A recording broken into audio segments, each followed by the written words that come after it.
I'd like to welcome everyone to the conversation where we talk about everything Cowboys.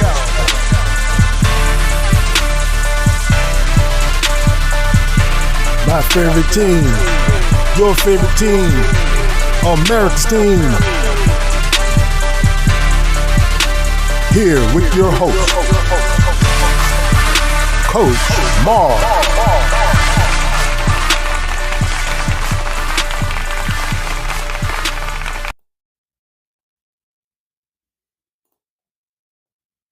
Cowboy Nation, how are you doing tonight? Came in a little late tonight, trying to get a lot of stuff done, man. Trying to get a lot of stuff done and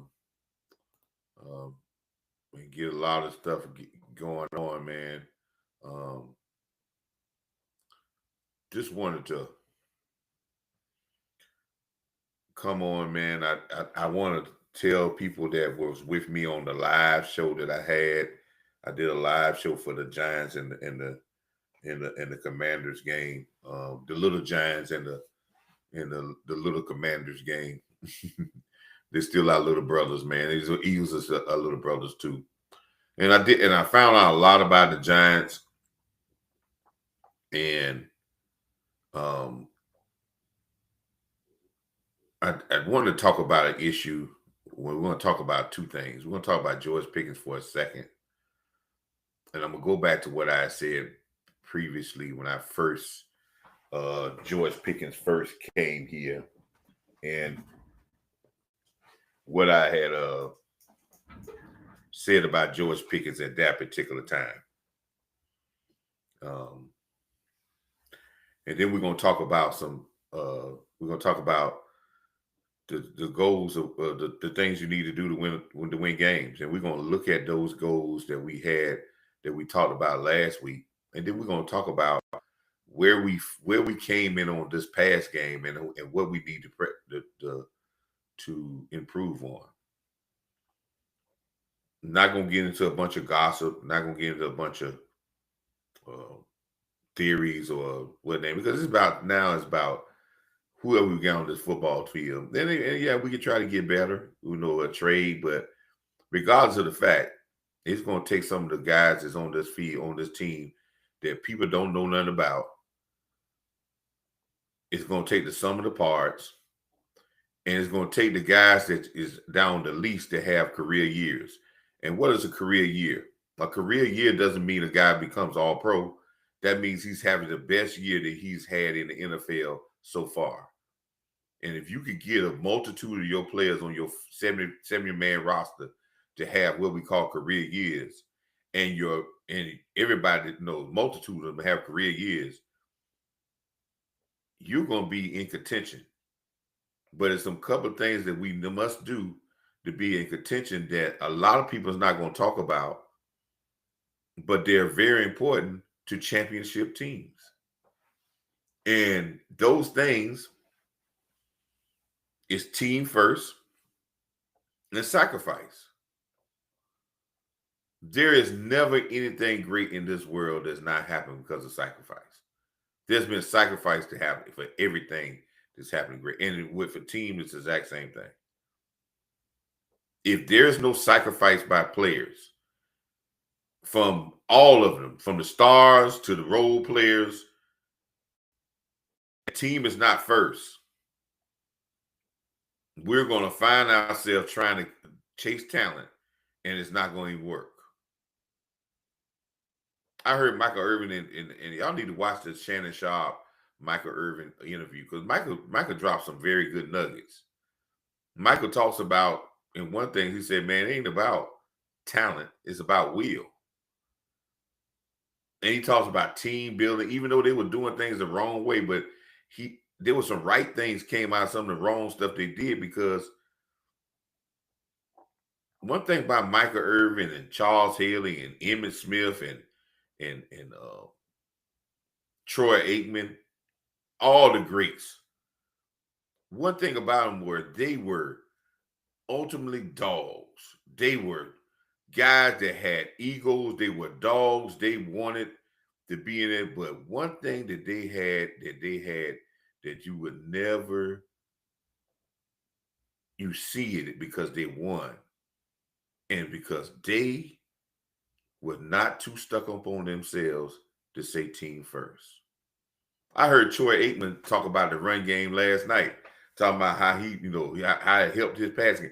Regardless of what they did, all the stars, they were individual stars, but it was team first. When people talk about Charles Haley was a bipolar crazy, but when no one said Charles Haley wasn't team first, Charlie Haley was getting mad when he said you need to sacrifice yourself for another guy to make a play. Only thing Charles wanted to do is win. And if we don't do that, you could talk about getting all the people you want in here. You just doing it for show. I spoke of, getting into what I said about Pickens. Go back to my videos, man. You go back to my first, because I think I started this right around we got picked one. Some of my first videos that I had, I talked about Pickens, and I talked about when he first came here. And every time I talk about Pickens, I say the exact same thing when I talk about him as a player. I keep telling people that I had him on my fantasy team for the last 3 years. Now, was he one of my best wide receivers on my fantasy league? No. Did he win me some games sometimes? Yes. Did he didn't show up in some games? Yeah. Did everybody say he's a very talented receiver? By far, people talk about how talented he is. He can have some games that looks like he's, on the verge of breaking out, doing his thing, and then he can disappear. And there's a reason why great players with great talent go up and down. I have seen it. I have coached it. I have been around it. I have played with it. I have played with people like that. Just because people mark you as a great talented player does not mean that you're a superstar. And if you don't do the little things, you're always going to go up and down. I think talent-wise, this kid, everybody says talent-wise, he could be a superstar receiver. But has he ever been a superstar receiver in the NFL? He had 1 year of 1,000 yards, I think 1,100 yards. He only has 12 touchdowns in his whole NFL career.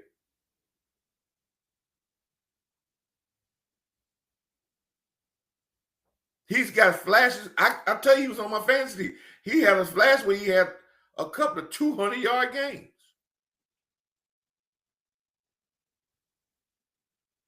But then you take those 200 and 100-yard games, and then you say, what is he doing on a consistent basis? It's not.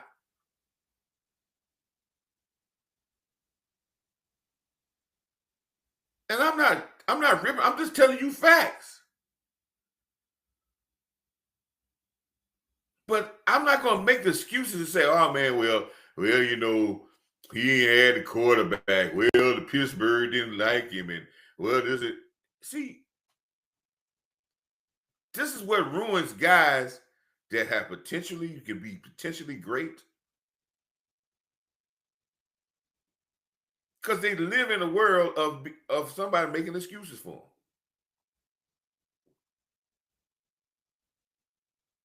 I said on the live stream the other day when we were doing the watch party, I said the greatest disappointment is expectations. Then we put expectations. You know how we can really ruin you can ruin a team is living with potential. Living with potential.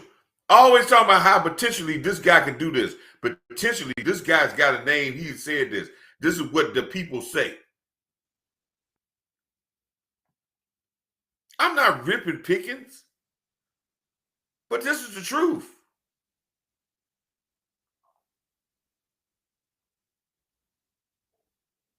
And this type of attitude, maybe arrogance or maybe cockiness, is not making that was not makes him consistent. And the inconsistency in his play and his up and down moods doesn't make him a target that a quarterback wants to go to. I'm just being honest. Because I got to trust every play that you're going to do exactly what you need to do, how you need to do it.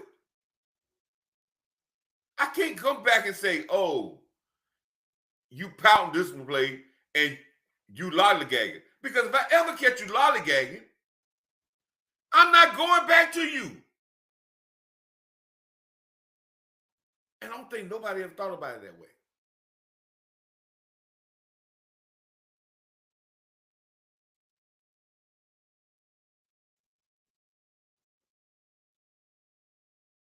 This young man was given a second opportunity at an organization that's going to put him on a stage where all eyes going to be on him. And if he does well here, everybody will notice. But also, if he does the exact same thing he did in Pittsburgh, they're going to notice that too.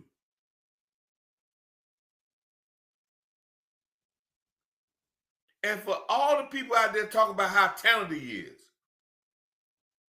I'm going to give you a news flash that's really going to be, and I'm not going to say I'm totally right, but let's check the record on it at the end of the day.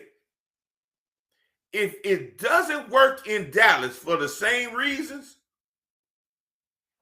he'll be a one-year receiver here and there for the rest of his career. 4 or 5 million, if that. No big money, that's over with.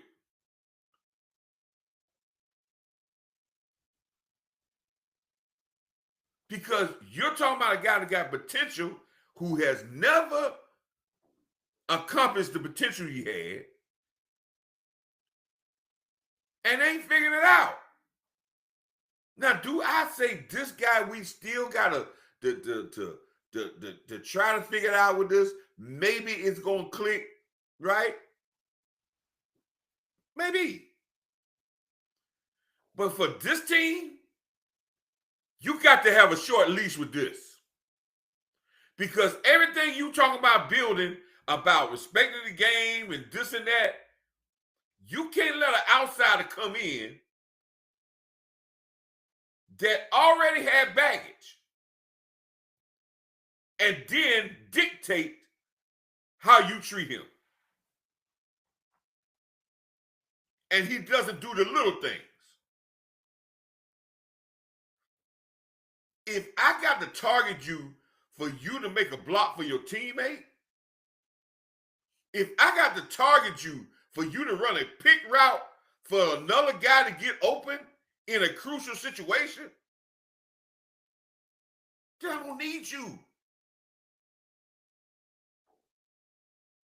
Because you're going to let me down in the most, I'm telling you, if you got to, it's almost like a dating a woman. And if I got any women out there, I'm not dissing the women. It's almost like dating a woman. I got to buy you a diamond ring for you to say good morning in the morning or to make dinner.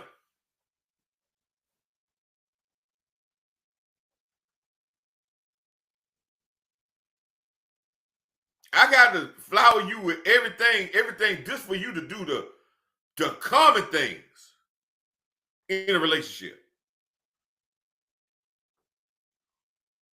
How long you think that's gonna work?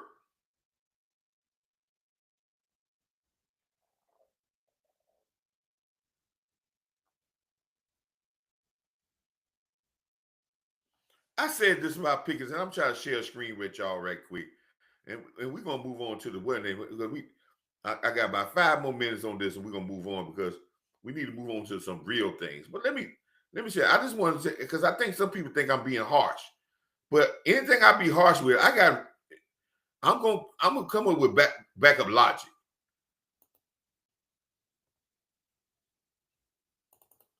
I said this. This was what I said. This right here is what this is one of my first videos. I talked about Pickens on one of my first videos. And when we first picked him up. And I was excited when we picked him up. Because I knew he had talent. Like I said, he was on my fan. I knew he was a very talented player. I had apprehensions because I know if you leave the situation of how he got out of Pittsburgh was bad. You might not think it was bad because we don't know what's going on, but all signs lead to it was bad. One, Mike Tomlin put up with Antonio Brown doing crazy. Tony Brown just ain't starting crazy. Le'Veon Bell ain't just out, but he put up with those guys. And I think Mike Tomlin is a good leader of men. And if he couldn't touch this guy. Now, this is why I said it was bad. He was elevated to the number one wide receiver. He had the mantle. And in the mantle, we had problems with the blocking. He talked about who ain't gonna block. We had problems with getting dependent. We had a lot of stuff going on. It was always words about him, right? Then you get demoted from the number one wide receiver. Some of these other guys start getting more targets on your team last year.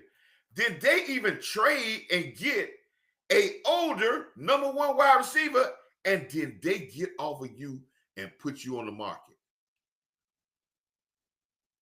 People, teams are not just giving up talented players like this at this age when they can say, okay, he can't help our team.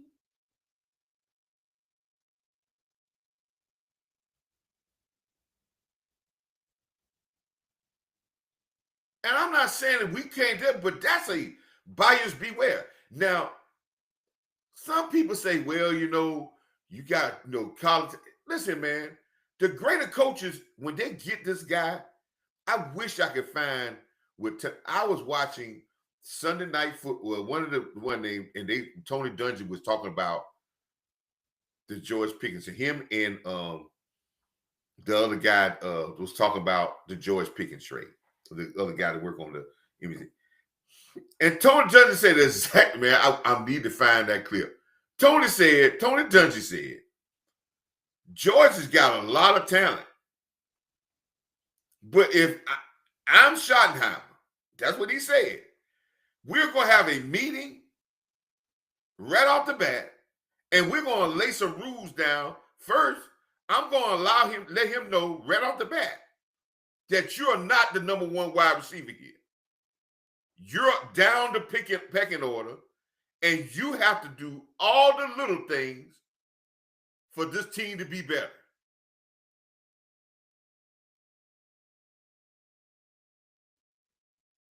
And I'm not taking, and he said, and we're not taking no exceptions. Because he could become a cancer, but he's got great talent. and it's worth taking a shot. Okay. I said, okay, I like what Tony Dunn just said. It's worth taking a shot. I believe that. Let's take a shot with George Pickens. Tony Dunn just said, let's take a shot. He's saying the exact type of, basically the exact same thing that I'm saying. Let's take a shot on George Pickens. But after that, I came up with these 5 things. And it was 5 things I said. George Pickens, is he a team fit or he's a potential problem? This was when he first got picked up. Now I know some people, go back and watch my videos. I talked about this. Was he a team fit or was he a potential problem? And then as training camp went, I said, okay, I don't need to rehash this because maybe he's a team fit for all of, but now you got to understand some of the stuff you hear, all that stuff, it sounds good, but you don't know how a person is. It's there. It ain't going away. Pittsburgh wasn't blind. Steve Smith, y'all know Steve Smith, the receiver. He talked about Pickens. He talked about how great Pickens could be. But he also said, listen, change of environment is going to work for a little while, but those same problems are going to rear their head. I didn't think that they were going to start rearing their head this early. And if they are starting to rear their head this early, man, this guy's bad news. Because he can't get through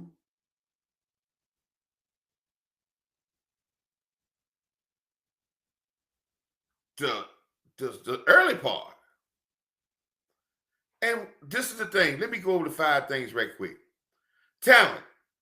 Yes, he's a great talent. Never question that. Nobody ever questioned that. But just like Michael Irvin said, you could be a little less talented and be great. You could be a little less talented and be great for a certain team because you fit.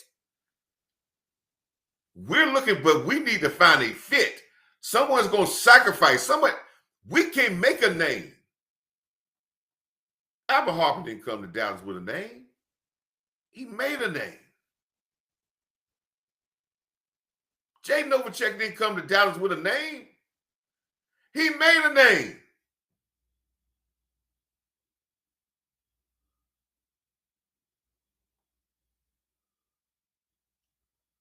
But talent, yes, he had talent.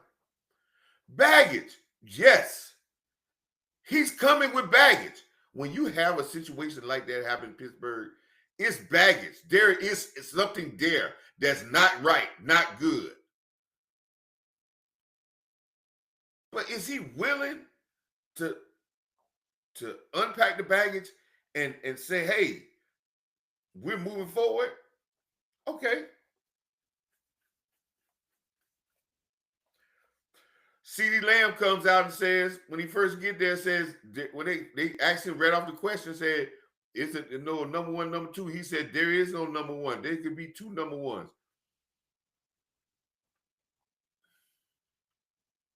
I felt some kind of way when I heard that.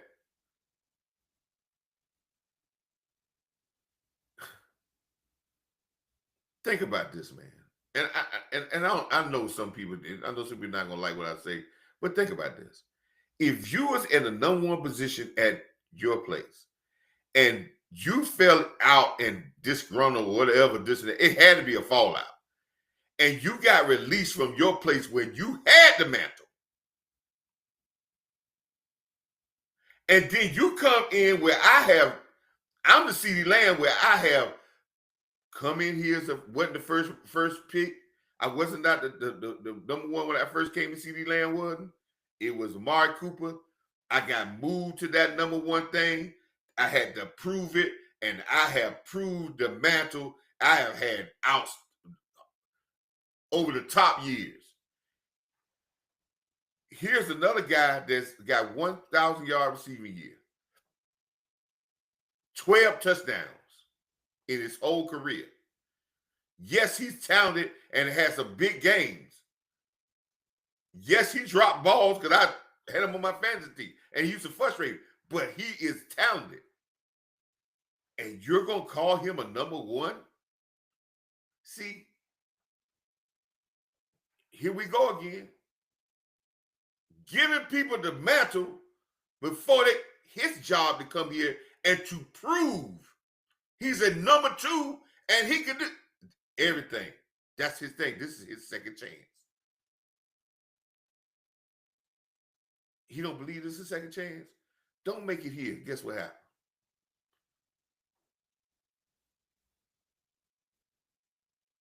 Environment. I said, okay. I said all this. Environment. Is the environment in Dallas going to be good for him? Because see, we take our players, we think they're good, we boost their head up like they never could do no wrong. And then we'll tear them down when something go wrong. But we'll boost their head up. Listen, we start calling CeeDee Lamb and George Pickens the best duo in the NFL. See what I'm talking about? We're just cultivating.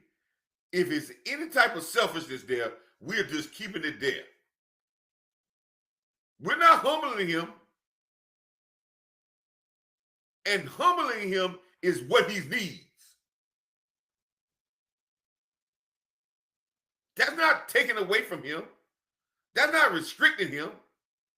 But that's making him understand the value that he has. And it takes more than what he wants to be a great player. Sacrifice.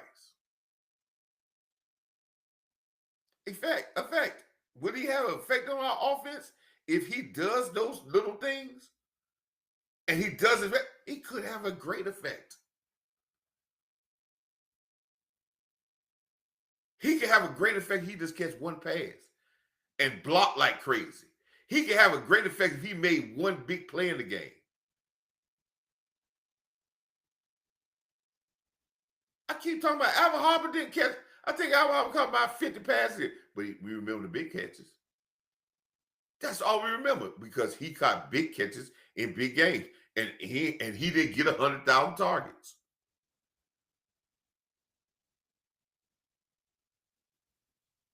But you're not gonna get no targets if my quarterback catch you lollygagging, and then y'all talking about no, now you got to come back to him. And then the mindset. What was his mindset when he came here? Was his mindset to come and contribute to a team, or was his mindset coming to make a contract? Because if it's coming to make a contract, I'm telling you people, we're better off without him. Because the alpha is CeeDee Lamb.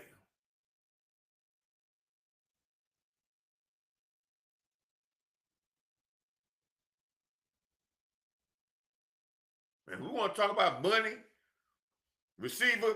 One, CeeDee Lamb is a better receiver by far because he got years of doing what we say potentially Pickens can do.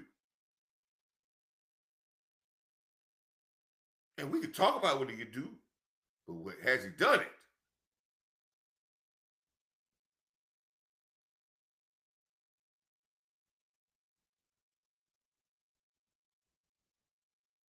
And I'm not, listen, when I said on Twitter about if he becomes a toxic problem, I said if he becomes a toxic problem,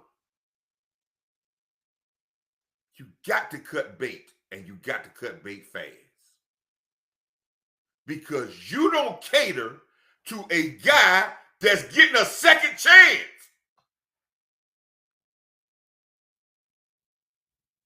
And you're going to cater for the same problem?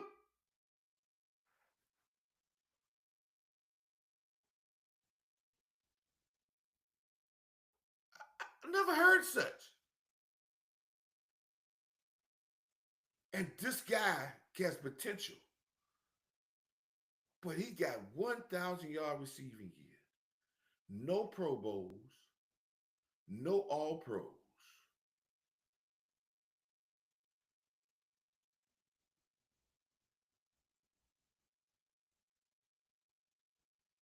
And there wasn't that many suitors out there to trade for him.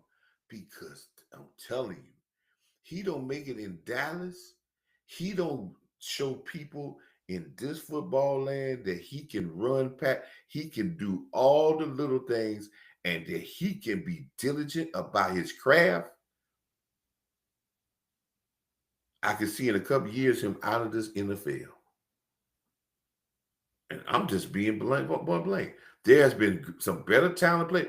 People, listen, they're not going to put up with a guy that hadn't put up the numbers, saying potentially he could put up the numbers, and then you got to deal with the attitude, and then you got to cater to him in a certain manner to get him to perform in the little things. Come on, man. What are we talking about, man? And anybody defending that can't tell me that they had scenarios where they could say they could defend that. I got to get you targets or make the game about you for you to do the little things that you're supposed to do.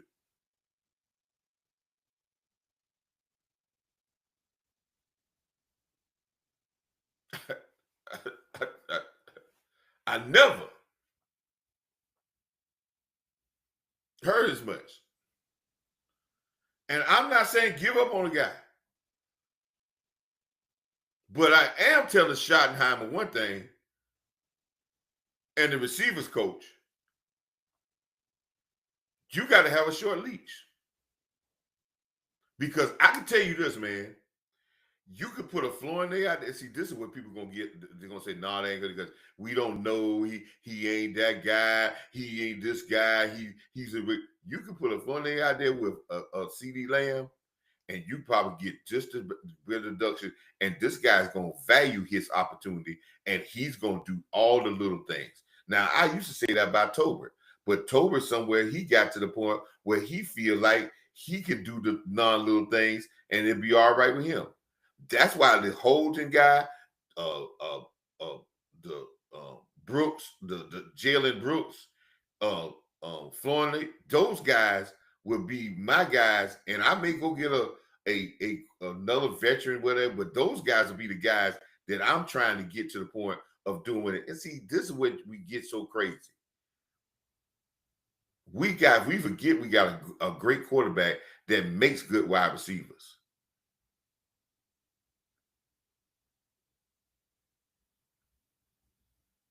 But we so hooked up in names, man. And that's what kills me. We are, and you know something, and when you get hooked up in names, we're doing the exact same thing that we say we hate in Dallas. Hollywood. Hollywood loves names. We got enough names on this team. We need enough workhorses.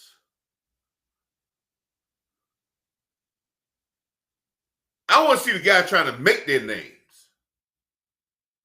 Because those are guys that got that grind. One thing about, something, that's the crazy thing about Kenny Clark, the defensive tackle that we got from the defensive tackle we got from the Green Bay. He don't care nothing about no name. He say, listen, don't talk to me, just tell him the film. See, he got that's that mentality right there. I know how to line up, let's go. He didn't come here with name. Some people had to search to see if he made Pro Bowlers. He wasn't the ordinary out the mouth saying, oh, Kenny Clark is one of the better but he's one of the better defensive tackles. He getting paid. He's making a nice salary, and he go about his work. That's what we need here. Go and get somebody who just got a name, and then we gonna assume just because they got a name that they're gonna be, man, I told people about not dealing with Odell Beckham. I'm glad we did for that name. And look what you came out with. I kind of told people I love my man, the linebacker that came out of Indianapolis, but I told people I had some apprehensions because when a team lets you go out of that situation, when they just let you go and pay you anyway, listen, man, that means there's something wrong. If a team is willing at the beginning of the season to have a star running back and they're only 2 weeks in the season and they're willing to trade you that running back ain't got it no more. I'm just being honest. If they willing to give you a running back now and they still got a chance, buyers beware.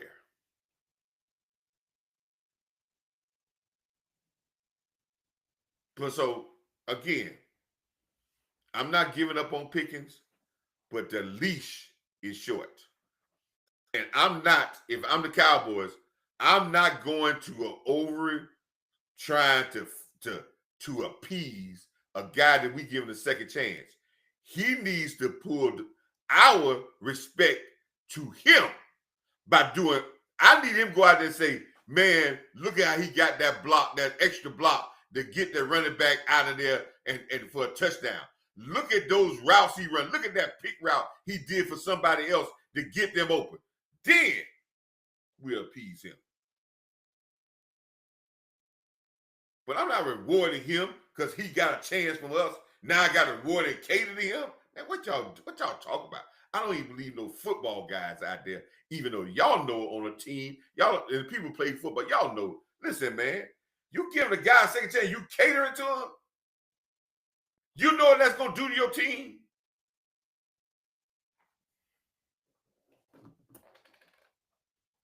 We got to make a guy do the small things.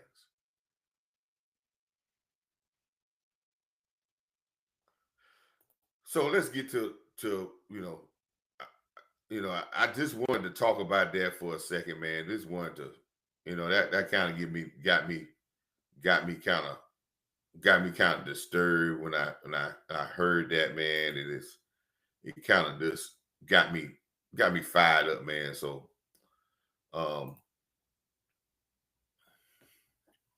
but like I said, yeah, Tolbert, yeah, that gets guys paid, man. And listen, man, this locker room needs it. Listen, CeeDee Lamb is gonna have a better game.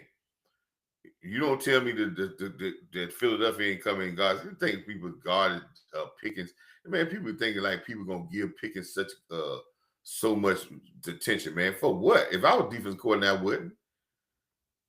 He's gonna explode. He can have greats, but what makes a great guy, a great player, and I'm gonna tell you this, is not talent.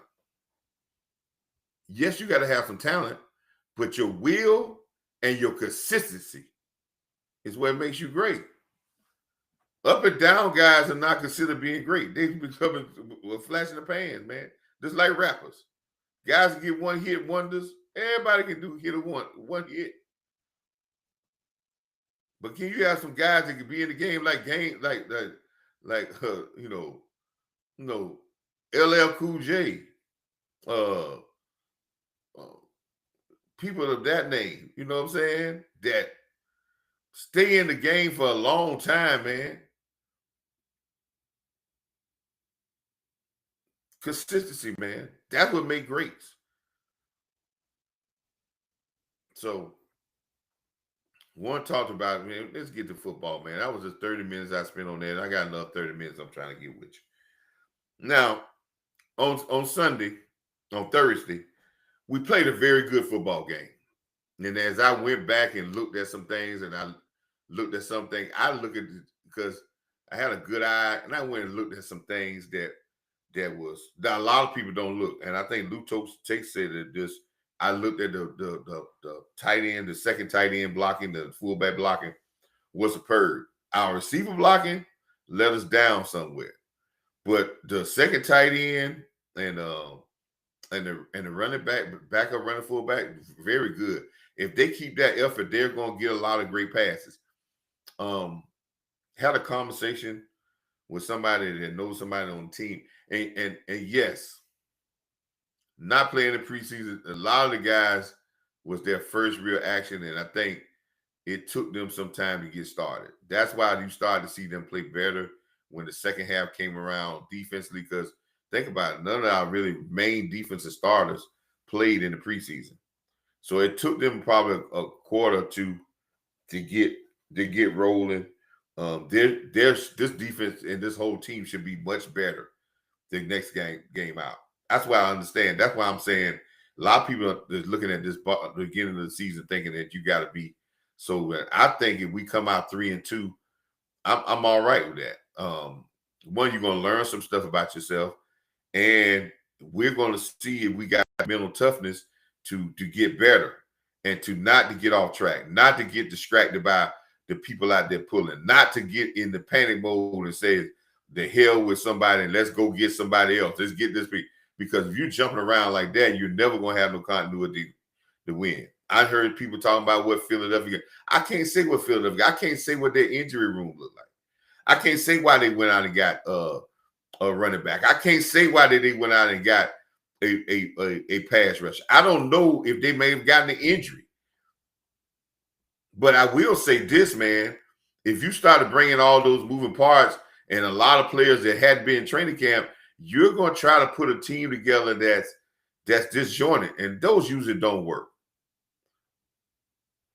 They didn't win last year because they went and got this player and that player. They went and got Barkley.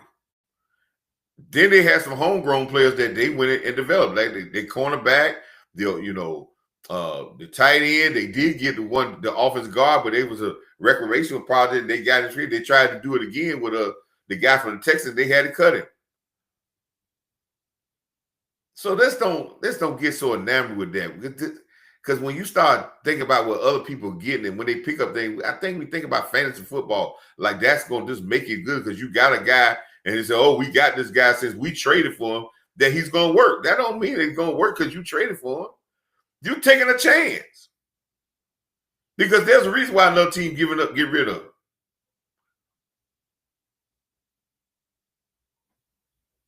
Teams ain't giving up good players for no reason.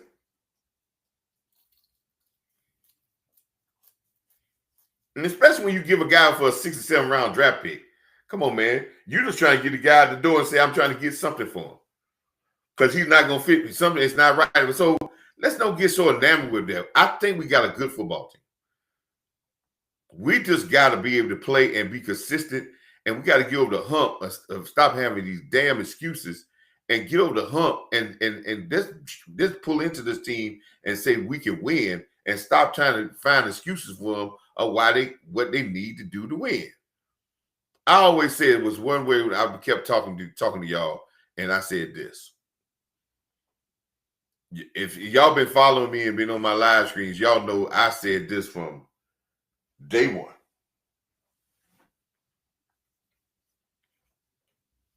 That for us to be able to win, it's going to take sacrifice. And what does sacrifice mean in sports, man? Everybody's not. It's going to be some guys that's in the contract year,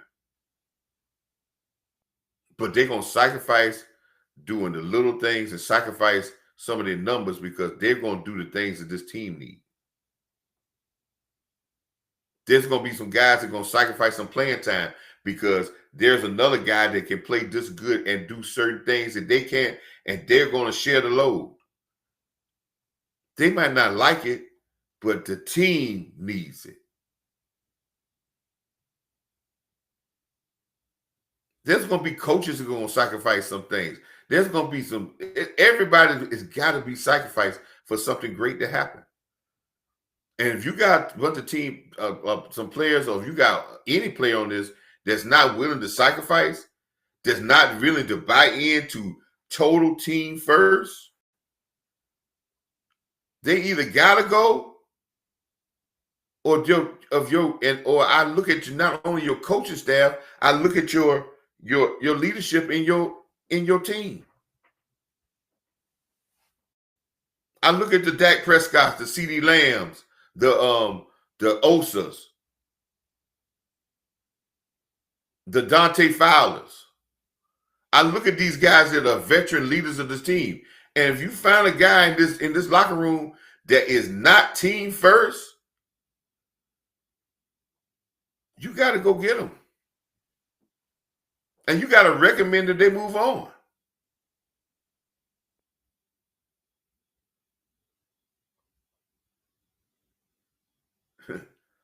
And little do you know, that happens.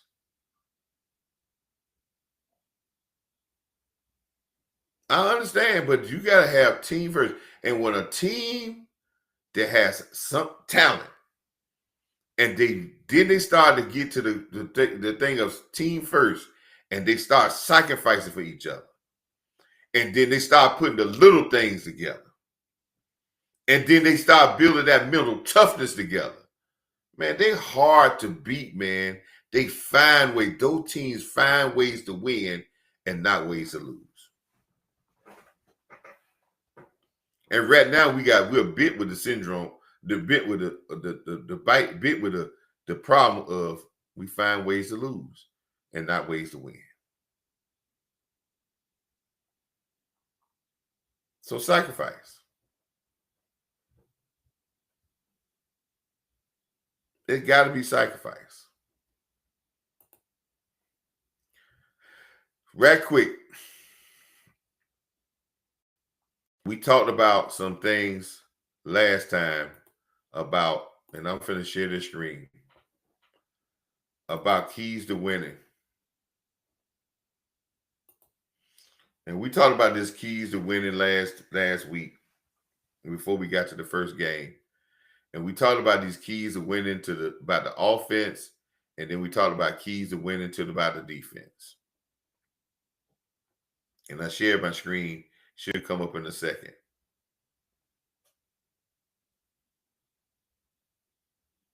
Yeah, Agent Zero, maybe yeah, because he's team first. He wants to make plays, but he's team first. But we had some keys to winning. And let's look at these keys and see where we came in at. Did we meet these keys in our offense? And the key to these things are you can't do them in one half. The consistency.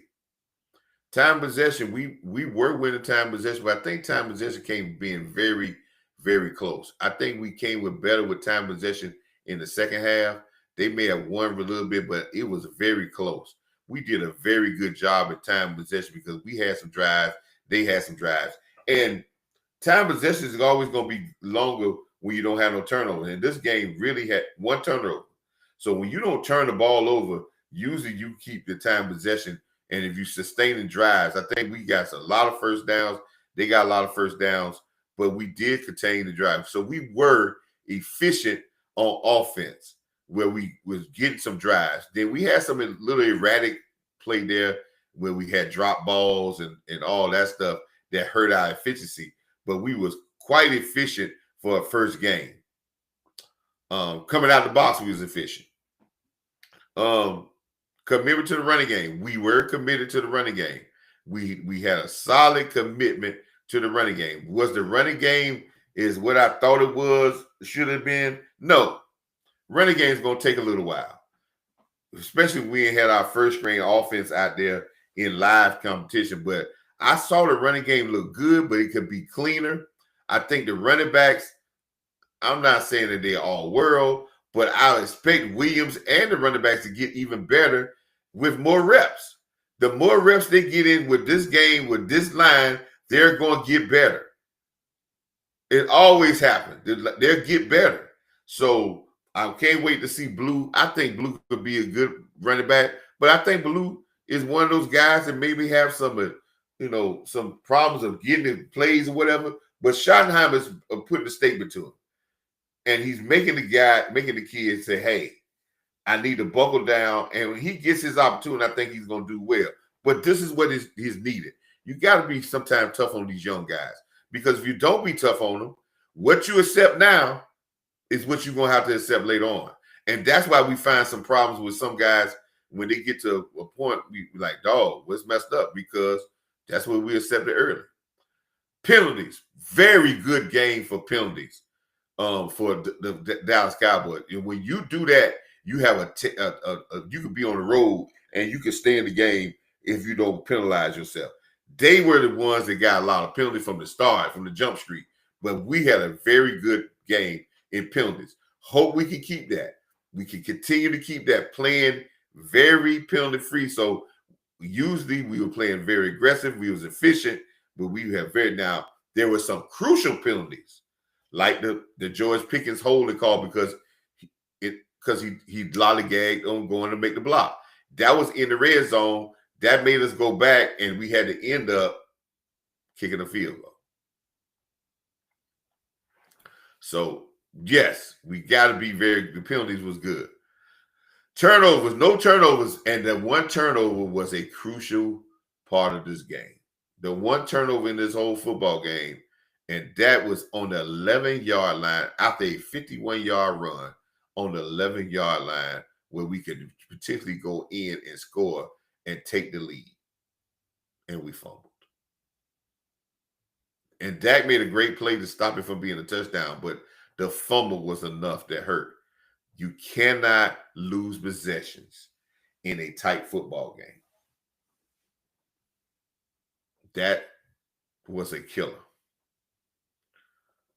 Deep pass attempts. We had a couple of deep pass attempts. Now, yes, we probably could have went to Pickens more in the deep pass, but we did early, and we did with CeeDee Lamb in the quadrants.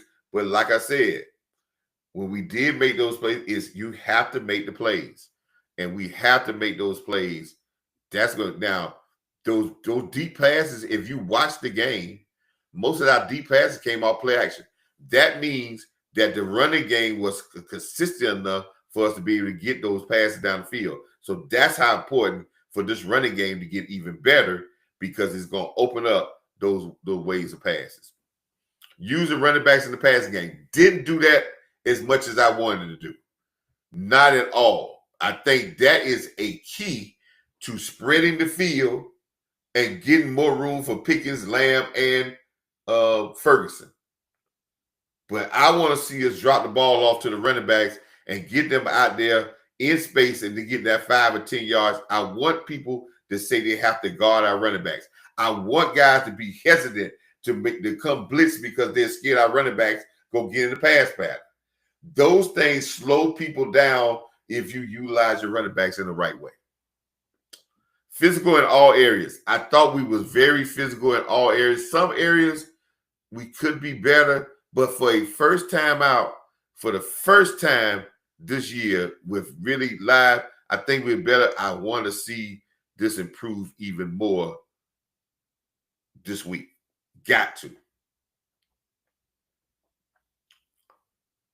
The defensive keys that we should have done to win. So first, let's go back to the offense. We lost the turnovers. We won. Well, let's go back. Time possession, we did lose, but by a very little bit.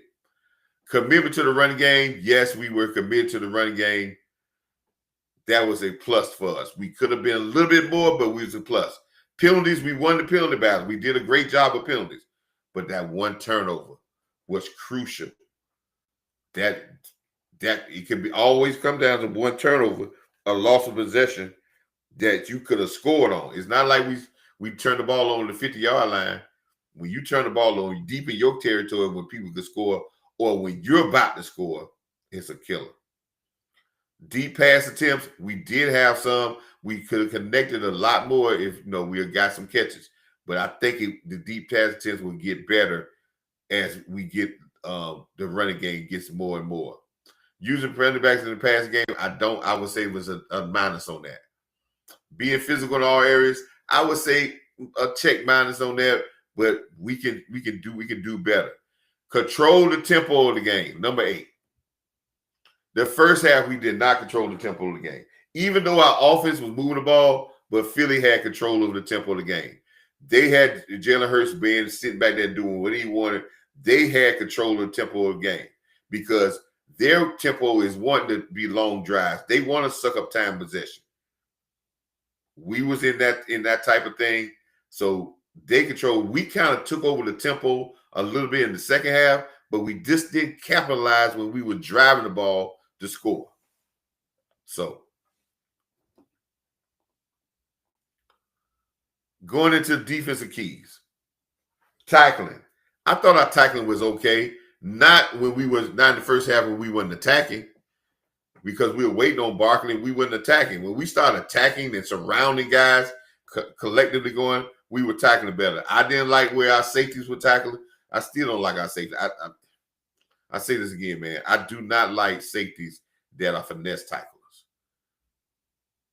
If you're not picking off balls and you're a finesse tackler, what are you? What good you doing me? So reduce the big plays. Yes, we did that greatly against them. Only thing, the big plays that they got that 151-yard pass, which that hurt us. But that happens. But the big plays was Hurts running for over 15 yards.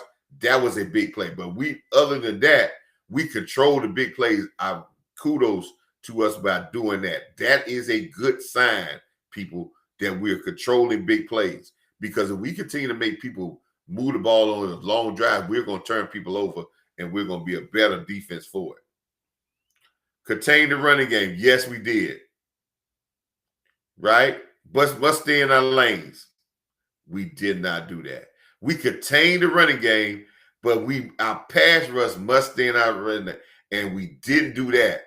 What that does, why I put the pass rush and the contain the running game in the same phrase, because when you don't go in your pass rush lanes, when you give up outside leverage, when you don't corral the quarterback in the pocket, and you don't make him go backwards, when he comes out, we want him going backwards, sideways, not going diagonally upfield, not going upfield.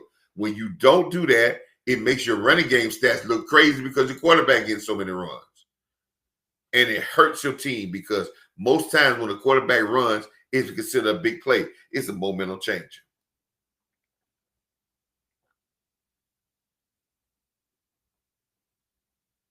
Control the running game. We did a good job controlling the running game. We did a good job. We didn't live to 102, but we made their running backs run for 120 less. That means we're good. That's a very good thing.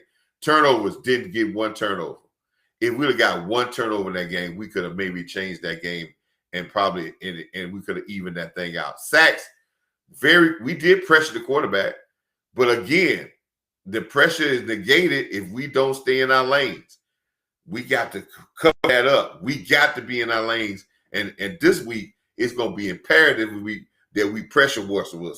We got to get out there. And I think they probably will pull him and bring the other. But we got to get out there. And we don't have to worry about doing it with the 4. We can manufacture pressure. That's what all teams do. That's what Washington does. We need to bring 5 guys at least every time so we can get one-on-one blocking, and I think we can win. Control first down. We didn't do that in the first half. Well, we did do it in the first half. We control first down, but we can continue to let them get first downs off third down. And where most of them came out of, not being in our lanes, and Jalen Hurts hurting us with his feet early on. And make the offense play fast. We speeded the offense up in the second half. When I actually said we needed blitz, I said that at halftime in the watch party. We started applying pressure. That's going to be important for us in this coming week.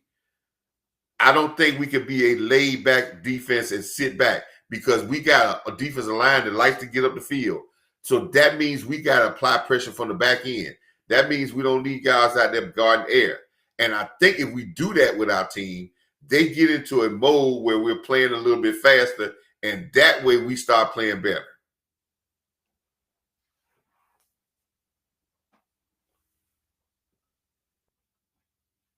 Yes, this is the first time. Yeah, they seem like they got. Well,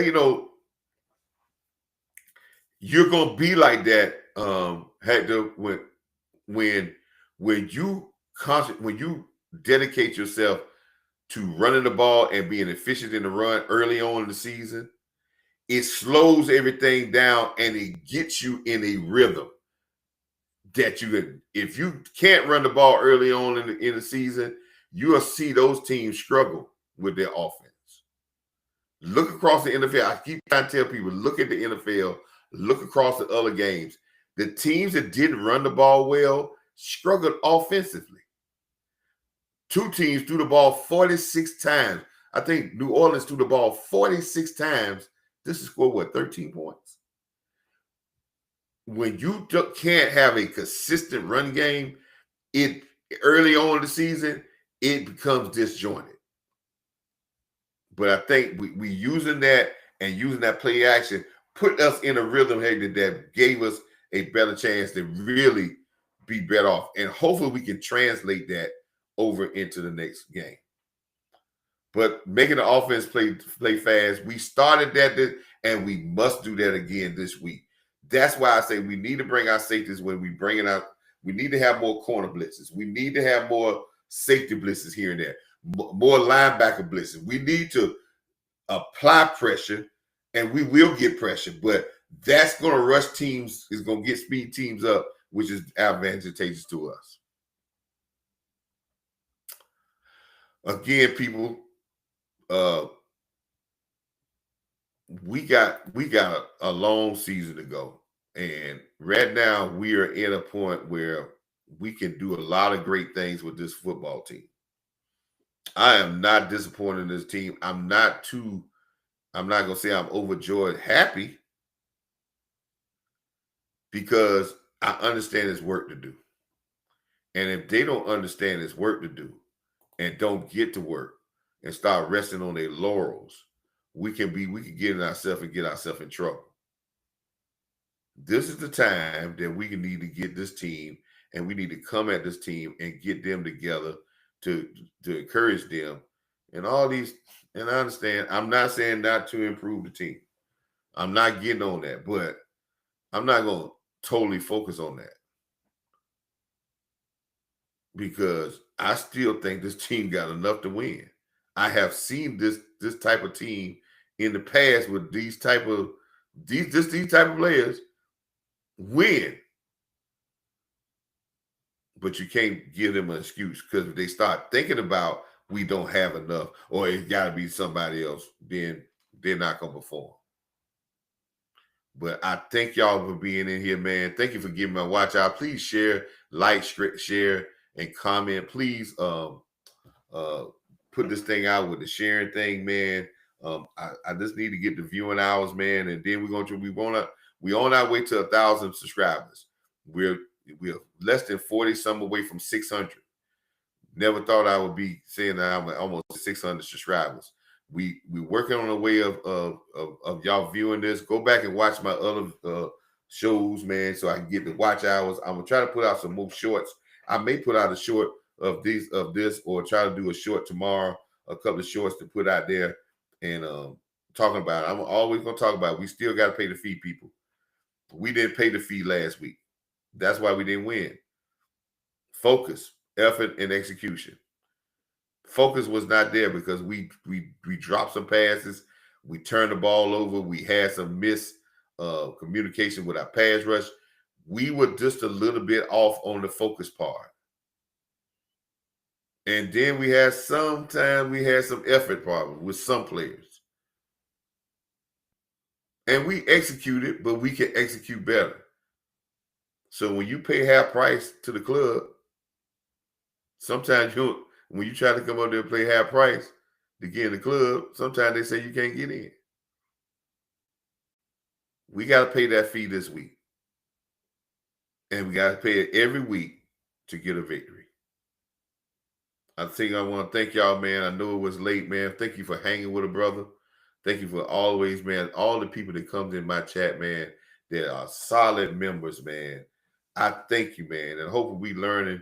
I'm learning from you. I hope we learning, you're learning some football of like I said, these are the conversations about team building and what coaches talk about with their team and their players and their winning when they're trying to prepare a team.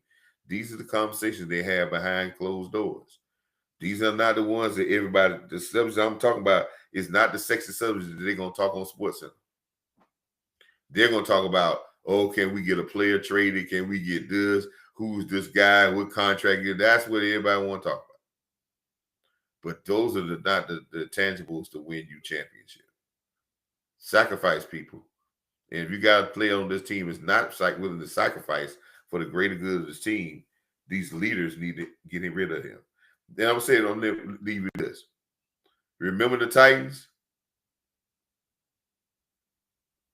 It took the leaders to get rid of the guys that could sacrifice their own personal goals or their own hangups for the greater good of the team. And when they removed the people that wouldn't sacrifice, and all of them started to sacrifice for each other, they became one of the best teams in Virginia's history. Were they the most talented team? I wouldn't say they was. But they played with each other and sacrificed. Cowboy Nation, let's stop trying to give our guys excuses. Let's get the grind and win this thing. Until next time, thank you for hanging with a brother. Like I said, share the video, let your friends know. But thank you for hanging with Coach Marv. Until next time, salute.